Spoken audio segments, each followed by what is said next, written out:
India की annual GDP growth rate one of the highest है पूरी दुनिया में। एंड अभी इंडिया की जीडीपी 3.2 ट्रिलियन डॉलर की है। एंड आज की टाइम इंडिया 5th पोजीशन में है वर्ल्ड जीडीपी रैंकिंग में। एंड हमें जितना टाइम 3 ट्रिलियन डॉलर इकोनॉमी में बनने में लगा, शायद उससे जल्दी टाइम में हम 5 ट्रिलियन इकोनॉमी बन जाएंगे। एस्टिमेशन एंड एक्सपर्ट की बात माने तो हमें 2026-2027 आते आते हम 5 ट्रिलियन डॉलर इकोनॉमी बन जाएंगे। एंड गेसेस व्हाट, हमारे इंडिपेंडेंस की 100 ईयर्स के पूरी होने के बाद 2050 आते आते हमारी इकोनॉमी दुनिया की सेकंड हाईएस्ट इकोनॉमी वाला कंट्री बन जाएगा। अराउंड 44 ट्रिलियन डॉलर की इकोनॉमी बन जाएगा हमारा भारत। एंड अगर ऐसा होता है तो हमारी फ्यूचर में कोई दुख नहीं रहेगा, हमारी फ्यूचर भी बहुत ही ब्राइट है।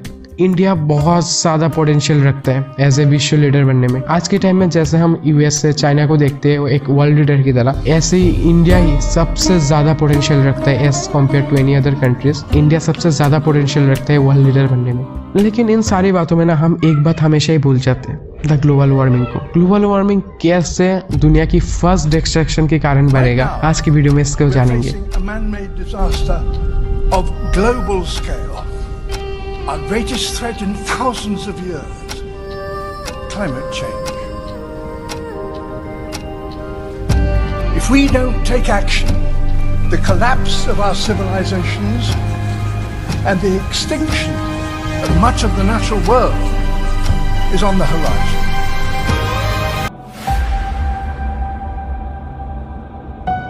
शुरू करते हैं देश के दिल, देश की धड़कन, देश की कैपिटल दिल्ली से। हर साल ही दिल्ली की अक्टूबर-नवंबर मंथ में दिवाली आते आते दिल्ली में सबसे ज्यादा पोल्यूशन देखने को मिलता है। दिल्ली के पोल्यूशन इतना ज्यादा डेंजरस होता है, शायद इसके लिए ही दिल्ली दुनिया की सेकंड वर्स्ट सिटीज में से है in terms of air pollution index. अक्टूबर-नवंबर मंथ में दिल्ली में सांस लेना भी दिन में 50 सिगरेट पीने की समान है। एंड खराब एयर की वजह से दिल्ली की एवरेज लाइफ एक्सपेक्टेंसी भी 5 to 7 वर्ष फॉल्स हुआ है। एंड जो चिल्ड्रन बड़े होके देश के लिए कुछ करना चाहते हैं, देश में अपने योगदान देना चाहते हैं, आज लगभग 50% चिल्ड्रन देश में सफर कर रहे हैं लंग डिजीज से। And every year he air pollution तेजी से बढ़ रहा है। इंडिया की इंडिपेंडेंस के बाद इंडिया भी दूसरी कंट्री की तरफ अपने देश में इंडस्ट्रियल रिवोल्यूशन के माध्यम से अपने देश में रोजगार, अपने देश में डेवलपमेंट करना चाहता था। इसलिए इंडिया ने तेजी से डैम, तेजी से कारखाने बनाने लगे। बट एक बात में ना हमने कभी भी ध्यान नहीं दिया। एंड हमने इंडस्ट्री से लेकर छोटे से छोटी चीज में जो इलेक्ट्रिसिटी यूज होता है, इसके लिए भी हमने फॉसिल फ्यूल का इस्तेमाल किया, जिसके वजह से एयर में ग्रीन हाउस गैस तेजी से बढ़ने लगे। एंड अर्थ की जो टेम्परेचर है ना, वो भी बढ़ने लगी। आज के टाइम में अर्थ की टेम्परेचर 1 डिग्री के ऊपर बढ़ चुका है। एंड बहुत ही जल्दी हमारे अर्थ की टेम्परेचर 2 डिग्री बढ़ जाएगा। एंड आप बोलोगे कि 1 डिग्री 2 डिग्री टेम्परेचर से क्या होगा, ये तो बहुत ही कम है। इन सारे टेम्परेचर से क्या हमें थ्रेट मिल सकता है, मैं आपको एक एग्जांपल देकर समझाता हूँ। 0 डिग्री टेम्परेचर में ना पानी बर्फ बनता है। एज सेम ही जब 0 से 1 डिग्री में पहुंचेगा ना, वो बर्फ फिर से पानी बन जाएगा। एंड मैं एक रूम की टेम्परेचर की बात नहीं कर रहा हूँ, एक लोकेलिटी के टेम्परेचर की बात नहीं कर रहा हूँ, मैं ऑल ओवर द वर्ल्ड की बात कर रहा हूँ। तो आप समझ सकते हो कि 1 डिग्री टेम्परेचर भी कितना ज्यादा है। एंड जिस दिन ये 2 डिग्री टेम्परेचर पहुंचेगा ना, जो जो कंट्री, जो जो सिटी, जो जो स्टेट समुद्र के आसपास लोकेटेड है, उस जगह पर बहुत ही बड़े बड़े सुनामी देखने को मिल सकता है। जो जो आपने सुनामी फिल्मों में देखा है, इससे भी बड़े बड़े सुनामी आपको देखने को मिल सकता है। अगर वर्ल्ड की टेम्परेचर 3 डिग्री राइज होगा ना, तो हमें बहुत ही ज्यादा प्रॉब्लम फेस करना पड़ेगा। शायद मालदीव्स फर्स्ट कंट्री होगा जो ग्लोबल वार्मिंग की वजह से खत्म होने वाला है।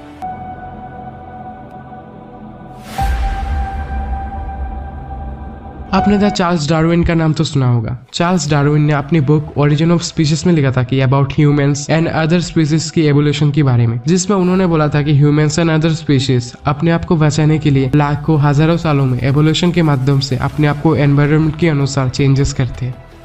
जी मैं आपको एक एग्जांपल देके समझाता हूँ। पहले के टाइम में ठंड ज्यादा था, जैसे आज के टाइम में गर्मी ज्यादा है, पहले के टाइम में ठंड ज्यादा था। तो ठंड ज्यादा होने से हमारी जो बॉडीज में ना ऐसा एक ना चेंजेस था कि हम ठंड को ज्यादा सोख पाए। उस टाइम में हम गर्मी को इतना ज्यादा सहन नहीं कर पाते, उस टाइम ठंड ज्यादा था, तो ठंड के लिए हमारी बॉडीज में चेंजेस था। बट आज के टाइम में जैसे जैसे गर्मी बढ़ने लगा, तो हमारी बॉडी में भी थोड़ा थोड़ा करके चेंजेस आने लगा। इसके वजह से हम आज के टाइम में ठंड को इतना ज्यादा बर्दाश्त नहीं कर पाते, बट हम गर्मी को बर्दाश्त कर लेते हैं। एंड ये जो एवोल्यूशन है ना, ये 1 और 2 दिन में नहीं आया, ये एवोल्यूशन होने में हजारों साल लगा। एंड आज के टाइम में कंडीशन क्या है ना, आज के टाइम में जो टेम्परेचर है वो स्टेबल ही नहीं है, जिसके कारण से एवोल्यूशन हमारी बॉडी के अंदर होना चाहिए था, वो एवोल्यूशन भी ठीक से नहीं हो पा रहा है। एंड सबसे शॉकिंग फैक्ट यही है कि लगभग टेम्परेचर के बदलाव के कारण हमारे जो इकोसिस्टम एंड बायोडाइवर्सिटी है उसके ऊपर भी जो एवोल्यूशन होना चाहिए था वो भी कॉम्प्लीटली नेग्लेक्ट हो रहा है। हमने आज के टाइम में हमारी रिसोर्सेस को इतना ज्यादा डिस्ट्रैक्ट कर चुके हैं ना, हम तेजी से रिसोर्सेस को खत्म कर रहे हैं। इसके वजह से हमारे जो बायोडाइवर्सिटी में एंड जो इकोसिस्टम में जो चेंजेस आना चाहिए था वो बायोडाइवर्सिटी धीरे धीरे गायब हो रहा है। एंड इसी कारण से आज के टाइम में ग्लोबल वार्मिंग का सिचुएशन 10 to 30 टाइम्स फास्टर हुआ है। एंड सबसे खास बात यह है कि इसके कारण से ह्यूमंस की सर्वाइव करने के ऊपर भी बहुत सारा सवाल बनता है।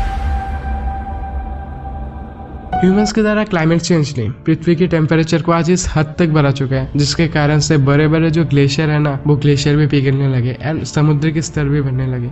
एंड शॉकिंग बात यह है कि इसके बावजूद भी आज भी हम फॉसिल फ्यूल का इस्तेमाल तेजी से बढ़ा ही रहे हैं। अकेले 2017 में एयर पोल्यूशन की वजह से 1.2 मिलियन लोगों ने अपनी जान को गंवाना पड़ा। एंड उसके बावजूद भी हमारे देश की 70 to 75% इलेक्ट्रिसिटी कोयले से ही आती है।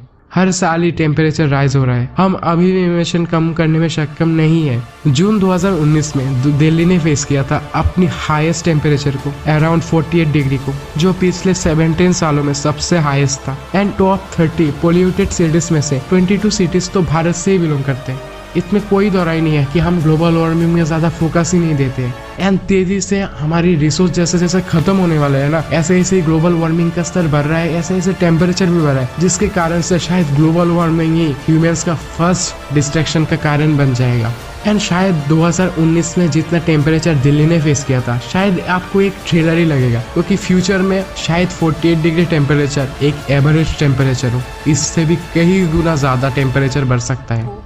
Have spoken. Their message is clear. Time is running out.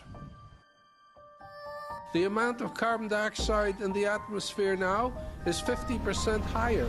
And 2050 आते आते ना, जितना हम इमेजिन करा कि हमारा देश एक विश्व गुरु बनेगा, हमारा देश एक ऐसा एक लीडर बनेगा, शायद ग्लोबल वार्मिंग ही हमारा जो इतना सारा हमने होप लगा के रखा है, सारी होप पर पानी फिरा सकता है। एंड ऐसा नहीं है कि गवर्नमेंट ने भी कुछ नहीं किया, गवर्नमेंट ने भी अपने इस बढ़ती पोल्यूशन को देखते हुए गवर्नमेंट ने लॉन्च किया था एक ऑर्गेनाइजेशन को जिसका नाम है नेशनल क्लीन एयर प्रोग्राम को, जिसमें उन्होंने कहा था कि बढ़ती डीजल पेट्रोल की गाड़ियां, दिवाली में पटाखे, इंडस्ट्रियल एमिशन और फसलों को जलाने से एयर में पोल्यूशन तेजी से बढ़ रहा है। बट हम एज ए इंडिविजुअल क्या कर सकते हैं, मैं आपको कुछ सॉल्यूशन दूंगा इस वीडियो में।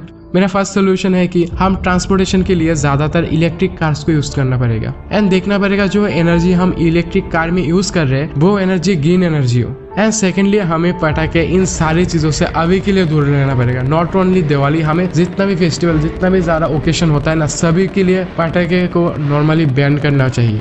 एंड थर्डली हमें गवर्नमेंट के ऊपर प्रेशर बनाना पड़ेगा, क्योंकि हमें इंडस्ट्रियल एमिशन कम करने को हमें गवर्नमेंट के ऊपर प्रेशर बनाना पड़ेगा। शायद इन सारी बातों को ना, इन सारे प्रोसेस को अगर हम सटीक रूप से कर पाए तो शायद हमारी जो नेचर है उसको भी हम बचा पाएंगे। एंड मुझे ना सबसे बुरा बात इस बात का लगता है कि आज के टाइम में जो जनरेशन है वो इन सारी बातों के लिए ना ज्यादा क्यूरियस होना चाहिए। मतलब कि आपको भी पता है, आपने छोटे क्लास में पढ़ा है ग्लोबल वार्मिंग कितना डेंजरस है। एज ए यूट्यूबर मैं आपको बोलना चाहता हूँ कि आप भी मेरी तरह वीडियो बनाओ एंड आप भी अपने दोस्तों के साथ इन्फॉर्मेशन को शेयर करो, ठीक है? क्योंकि आज के टाइम में इंटरनेट में इतना ज्यादा पावर है कि एक इंटरनेट की वजह से कोई भी रेवोल्यूशन हो सकता है। तो मैं आपको हाईली रिकमेंड करता हूँ कि मेरे वीडियो को अपने दोस्तों का शेयर करो। सो गाइस, यही है इस वीडियो का पार्ट 1। अगर आपको पार्ट 2 चाहते हो तो मैं इस वीडियो में मैंने एयर पोल्यूशन को कवर किया है एंड आने वाले वीडियो में मैं water pollution, soil pollution, light pollution, बहुत सारे पोल्यूशन को कवर करूंगा। अगर आप चाहते हो तो मैं पार्ट 2 बनाऊंगा, अगर आप चाहते हो तो। एंड इस वीडियो को कैसा लगा तो नीचे कमेंट्स में बताना। Have a great day guys, thank you.